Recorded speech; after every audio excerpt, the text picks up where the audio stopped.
ಈ ಕುಕ್ಕರ್ಗೆ ನಾನಿಲ್ಲಿ 2 ಟೊಮ್ಯಾಟೋನ ಹಾಕ್ತಾ ಇದ್ದೀನಿ. ನಾನು ಒಂದರಲ್ಲಿ 2 ಭಾಗ ಮಾಡಿ ಹಾಕಿದ್ದೀನಿ. ನೀವು ಸಣ್ಣದಾಗಿ ಕಟ್ ಮಾಡಿ ಹಾಕ್ಬೋದು ರೀ. 1 ಈರುಳ್ಳಿಯನ್ನು ಅದನ್ನೂ ದಪ್ಪ ದಪ್ಪಾಗಿನೇ ಕಟ್ ಮಾಡಿ ಹಾಕಿನಿ ರೀ. 3 ಮೆಣಸಿನ್ಕಾಯಿ ಹಾಕಿದ್ದೀನಿ. ತುಂಬ ಖಾರ ಅದಾವ್ರಿ. ಖಾರ ನೀವು ನೋಡ್ಬಿಟ್ಟು ಹಾಕೋರಿ.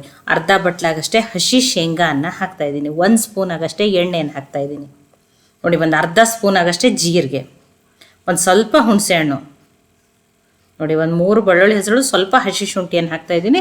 ನೀವು ಬೆಳ್ಳುಳ್ಳಿ ತಿನ್ನಲ್ಲನವರು ಬೆಳ್ಳುಳ್ಳಿನ ಸ್ಕಿಪ್ನು ಮಾಡ್ಬೋದು. ಒಂದು ಅರ್ಧ ಸ್ಪೂನ್ ಆಗಷ್ಟೇ ಅರಿಶಿನ ಹಾಕ್ತಾ ಇದ್ದೀನಿ. 1 ಗ್ಲಾಸ್ ಆಗಷ್ಟೇ ನೀರನ್ನು ಹಾಕಿ ಇದನ್ನು ಮುಚ್ಚಿ ಮೀಡಿಯಮ್ ಫ್ಲೇಮ್ದಲ್ಲಿ ಇಟ್ಟನೆ 4 ಸೀಟಿಯನ್ನು ತೊಗೋತೀನಿ ರೀ. ನಾನು ಕುಕ್ಕರಲ್ಲಿನೇ ನಾನು ಇವತ್ತು ಚಟ್ನಿಯನ್ನು ಮಾಡೋದನ್ನು ತೋರಿಸ್ತಾ ಇದ್ದೀನಿ. ಈ ಕುಕ್ಕರು ಸೀಟಿಯಾಗಿ ಕುಕ್ಕರ್ ಬರಲಿ ರೀ, ನಾನು ನಿಮಗೆ ತೋರಿಸ್ತೀನಿ ನೋಡಿರಿ.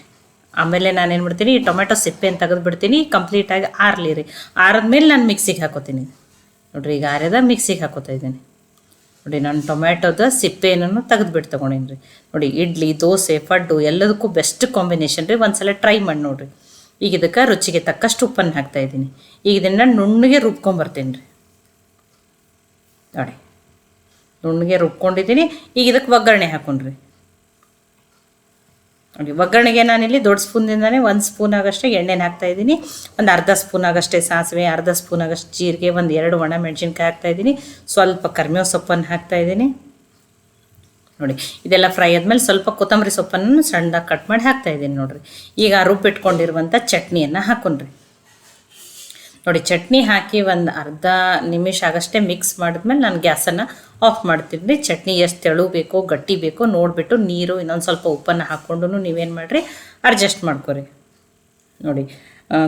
ತೆಂಗಿನಕಾಯಿ, ಪುಟಾಣಿ, ಹುರುಗಡ್ಲೆಯನ್ನು ಬಳಸಿ ಚಟ್ನಿ ಮಾಡಿರ್ತೀರಿ. ಈ ರೀತಿ ಕುಕ್ಕರ್ನಲ್ಲಿನೂ ಒಂದು ಖಂಡಿತ ಚಟ್ನಿ ಮಾಡಿ ಟ್ರೈ ಮಾಡಿರಿ, ತುಂಬ ಚೆನ್ನಾಗಿರ್ತದೆ. ನಾನು ಇವತ್ತು ಫಡ್ ಮಾಡ್ಕೊಂಡಿದ್ದೀನಿ. ಫಡ್ ಜೊತೆ ಈ ಚಟ್ನಿಯನ್ನು ನಾನು ಸರ್ವ್ ಮಾಡ್ತಾಯಿದ್ದೀನಿ. ನೀವು ಇಡ್ಲಿ, ದೋಸೆ, ಅನ್ನ ಎಲ್ಲದಕ್ಕೂ ಬೆಸ್ಟ್ ಕಾಂಬಿನೇಷನ್ ರೀ. ಒಮ್ಮೆ ಖಂಡಿತ ಟ್ರೈ ಮಾಡಿ ನೋಡಿರಿ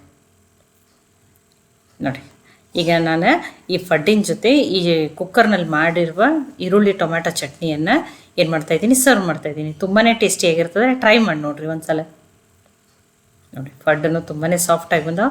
ನಿಮಗೆ ಫಡ್ಡಿನ ರೆಸಿಪಿ ಬೇಕಂದ್ರೂ ಹೇಳ್ರಿ, ಕಮೆಂಟ್ ಮಾಡಿ ತಿಳಿಸ್ರಿ.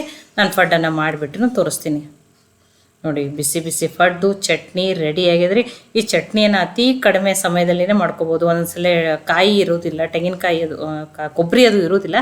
ಆವಾಗ ಈ ರೀತಿಯೂ ಚಟ್ನಿಯನ್ನು ಟ್ರೈ ಮಾಡಿ ನೋಡಿರಿ. ಈ ಚಟ್ನಿ ರೆಸಿಪಿ ಇಷ್ಟ ಆಗಿದ್ರೆ ಲೈಕ್ ಮಾಡಿ, ಶೇರ್ ಮಾಡಿ, ಕಮೆಂಟ್ ಮಾಡಿರಿ. ಖಂಡಿತ ಟ್ರೈ ಮಾಡಿ ನೋಡಿರಿ. ಮತ್ತೆ ಒಳ್ಳೆ ಹೊಸ ರೆಸಿಪಿ ಜೊತೆ ಸಿಗೋಣ. ಎಲ್ಲರಿಗೂ ಧನ್ಯವಾದಗಳು.